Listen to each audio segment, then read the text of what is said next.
Praise the lord. అందరూ బాగున్నారా? ఈరోజు దేవుని మాట చదువుకుందాం. ఇర్మియా గ్రంథము 15వ అధ్యాయము 20వ వచనము.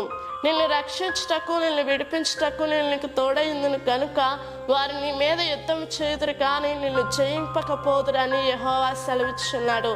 చాలా మంది జీవితాల్లో ఈ ప్రాబ్లం ఫేస్ చేస్తూ ఉన్నారు. చాలా మంది మాతో యుద్ధం చేస్తున్నారండి, ప్రతి యుద్ధంలో వారిదే జయం కలిగేటట్లుగా ఉంటుందండి అని అనుకుంటా ఉన్నారు. దేవుడి రోజు ఒక మాట మీకు సెలవిమ్మంటా ఉన్నాడు. నిన్ను రక్షించుటకు, నిన్ను విడిపించుటకు నేను నీకు తోడై ఉన్నాను. దేవుడు మనకు తోడై ఉంటే కనుక నీ మీదకి ఎలాంటి వారు యుద్ధం చేయడానికి వచ్చినా జయం వారిది కాదు, జయం నీదే. దేవుడు నీకు తోడై ఉండి నిన్ను రక్షించి నిన్ను విడిపించి ఎవరైతే నీ మీదకి యుద్ధానికి వస్తున్నారో వారి మీద నిన్ను ఒక ఉన్నతమైన స్థితిలో ఉంచడానికి ఇష్టపడతా ఉన్నాడు.